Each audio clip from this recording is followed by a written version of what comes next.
Greetings, fellow Earthlings. This is Dave Smith with another episode of And Another Thing with the Dave Man. And I am Dave. So I wanted to kind of go on a little rant about entitlements and how they are, how they could be. So currently, I used to be a property manager, right? An assistant to a property manager. So we would get checks from the city to cover people's rent if they're on, Section 8, if they have housing subsidies. So it covers market rent for people to live wherever. So these were checks for $2,700 a month. Do you mean to tell me we can't house people for less than $2,600 or $2,700 a month? So this is just buying into the for-profit housing system, right? And I have nothing against housing for profit, but there should be low-income housing that's just run at a break-even, right? Where nobody needs to profit. You just need to break even to keep the system going in perpetuity, right? So I think we need the government to step in and become a landlord of low-income housing, because otherwise there's no incentive. No investor or developer wants to make as little profit as possible, right? It's just, that's the fucked up thing about capitalism. Capitalism, left alone, and unregulated, will eat itself. It's a dog chasing its tail that catches its tail and starts eating itself, right? Once you've tapped out the lowest wage labor pool in Sri Lanka or India or Bangladesh, wherever the fuck it is, we're always on the quest for it. But once you tap that out, once you got labor as cheap as you can get it on the planet, and the materials as cheap as you can get them, and then you get the environmental restrictions completely removed so you can pollute like a motherfucker, once you do all that, how do you make more profit the next quarter? That's why capitalism, left unfettered, will fail. That's why most countries in the world have switched to a system of capitalism meets socialism, right? So you have certain industries that are kind of overseen by the state, and these are industries that are known to run amok with greed and corruption. Like, for instance, medical, education, and maybe even housing, who knows? Anyway, I'm losing my train of thought, and what I really wanted to focus on is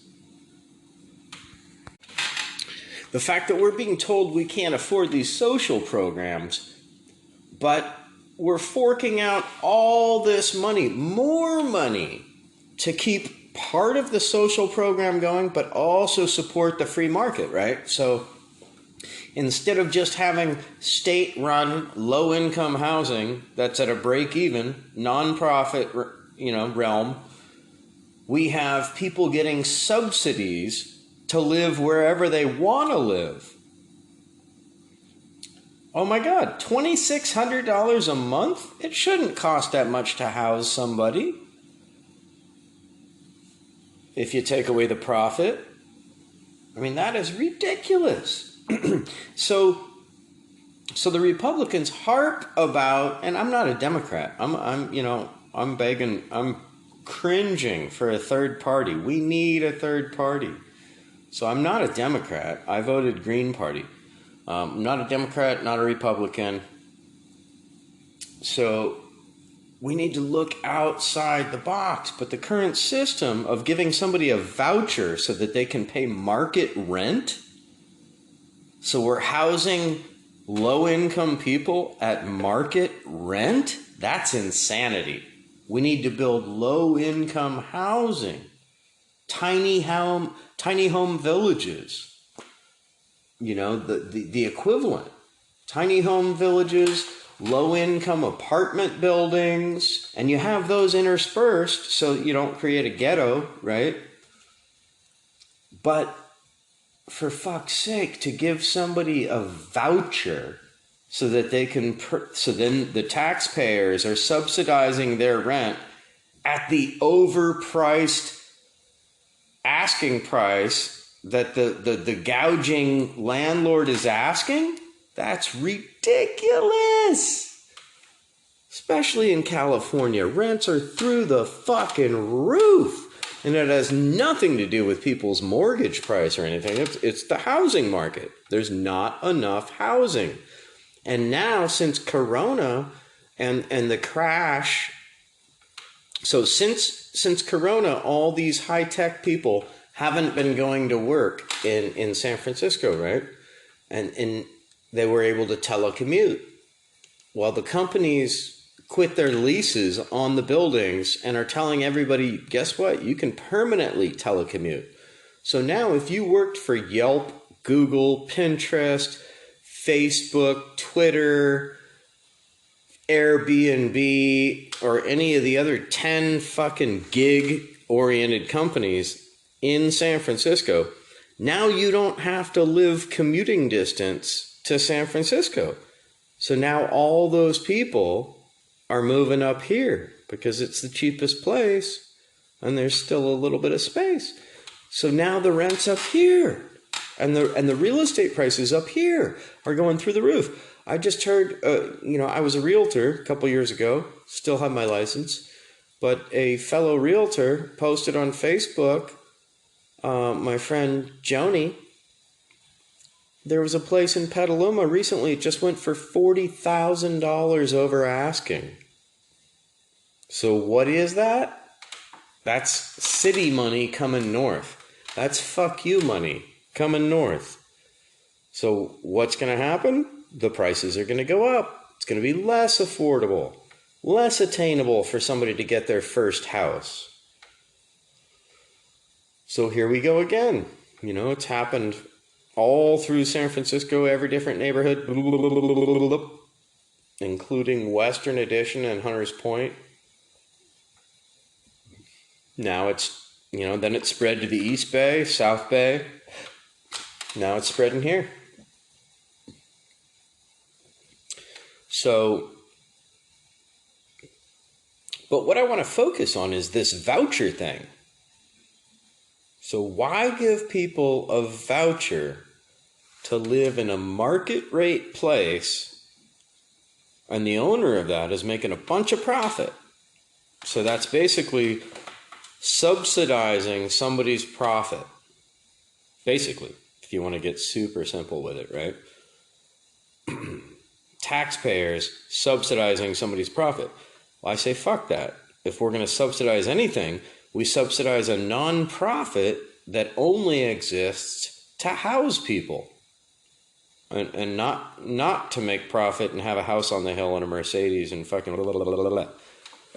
Anyway, right? So the state of California, fifth largest economy in the world, needs to become a landlord, a property manager, and start and a property developer and a realtor. The state owns a fuck ton of land. Boom. Throw up a bunch of fucking, affordable, low income and affordable housing. You need both, right? Because ideally, you're going to have people transition from one to the other. Step up the ladder, right? And along with this, we also need apprenticeship programs so people can learn how to be a painter, carpenter, plumber, yada, yada, yada, yada, yada, yada. Needed trades where they can make a good living and help themselves up. And then, then you're giving them bootstraps that they can pull themselves up with. Pull yourself up by your bootstraps. What are bootstraps? I've never had a pair of boots with straps on them, so I guess they just don't sell them anymore. Huh. Anyway, I'm rambling a little bit, but the gist of this one is that people talk shit about social programs and entitlements, but we throw away so much fucking money with these voucher programs, and by avoiding, heaven forbid we have a housing system that looks anything like a socialist country. Heaven forbid, even though it works, maybe, I don't know. Let's look at the next 20 countries and see what the fuck they're doing. What's Sweden doing? Switzerland, Norway, Finland, the Netherlands, England. What do they do with housing? Germany, Italy, France, Spain. Name a country. What are they doing with housing?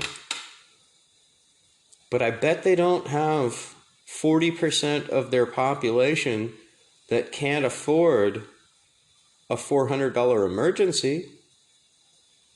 Like our current situation here in the U.S., it's dire straits.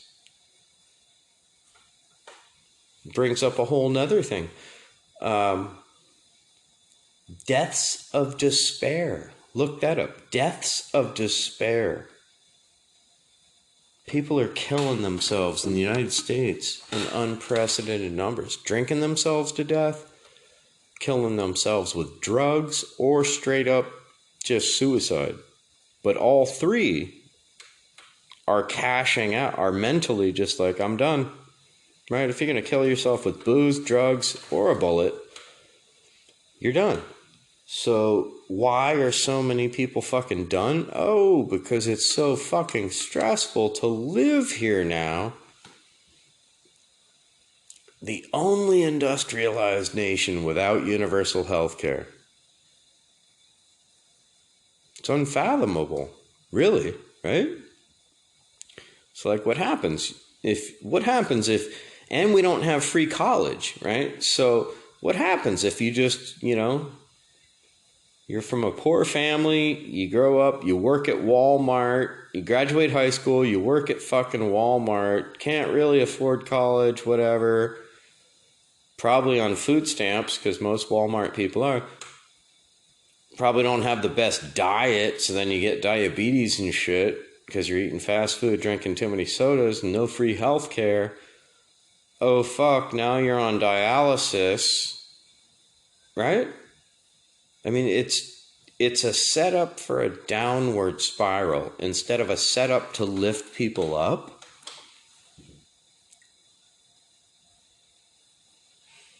Oh. I guess you can tell I'm a little passionate about this topic. It's just I just don't understand it. Well, I do understand it. I do understand it because there's these things called the Georgia Guidestones, right? They're on this mountain, one of the most remote places in the United States, this mountain top in Georgia. And somebody put these huge cement pillars, they're not pillars, they're basically like,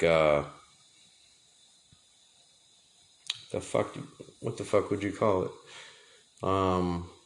Tablets, giant tablets.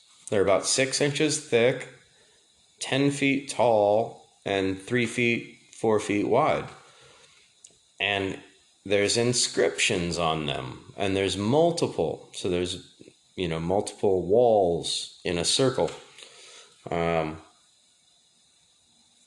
And inscribed in these is, you shall keep humanity below 500 million. You shall live in harmony with the earth. It's basically like the 10 commandments for the next group of humans that rise up. It's almost like we admitted defeat, and we know where we went wrong. And so somebody wrote this shit, like somebody spent a bunch of money to helicopter this shit into the middle of nowhere, have them inscribed with a bunch of different languages, fucking Latin, fucking Arabic, Spanish, English. I think there's 5 languages. I don't know how many I just named. It's been a long week. But the Georgia Guidestones, Google that. It'll fucking blow your mind. And I don't think it's a fluke. I don't think it's just some eccentric millionaire spending their money on a random whim. I think this is meant to exist for the, because these people, whoever did this, has enough money to be in the elite status, to have not real knowledge that is kept from the society. Maybe they know the apocalypse is coming.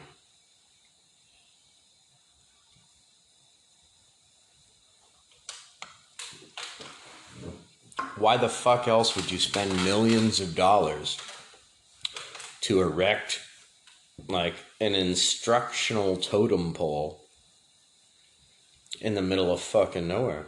I don't know. But then again, who the fuck would find it? I don't know. I guess it's safe from tsunamis. Anyway, I digress. But housing vouchers. That's fucking ridiculous, right? I'm going to give you a housing voucher so that you can go rent a 1-bedroom apartment at market rate. So what does that do? That props up. It helps the rental market increase prices, because now there's a built-in, everybody that's on government subsidies can pay that, no matter what that is, quote unquote. So how the fuck is that going to keep rents in check with our spiraling rent, increases here in California?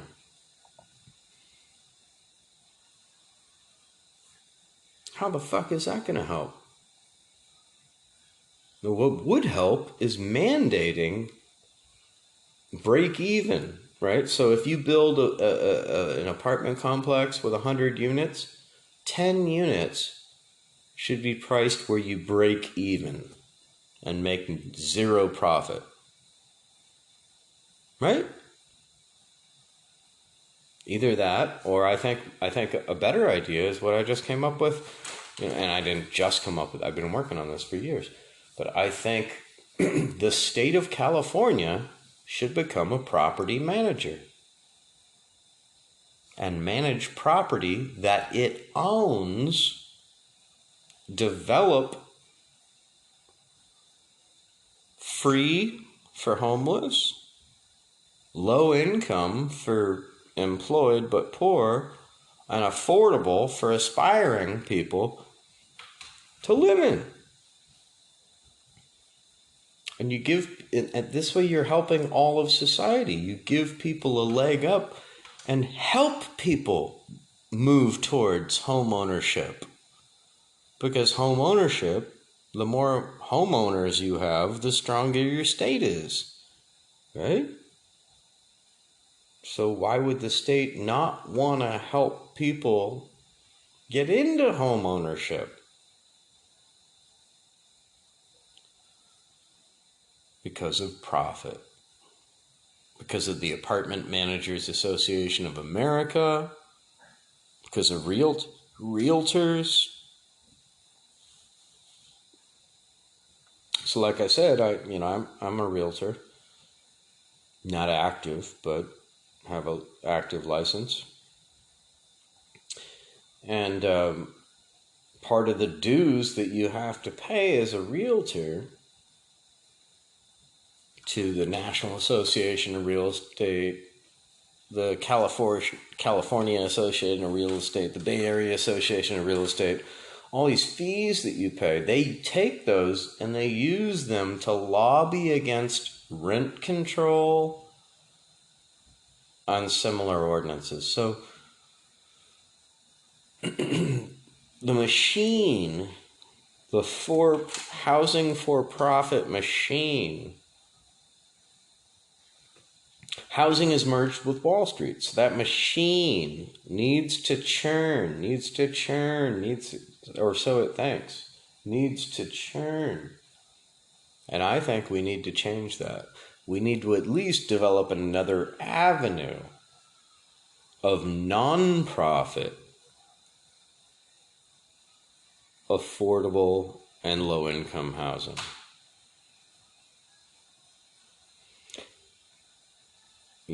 And that's still creating a fuck ton of jobs, right?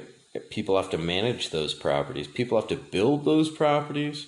People have to manage those properties, and people have to maintain those properties. So we're creating jobs, housing people, and giving people a pathway towards ownership. How the fuck is that a bad thing?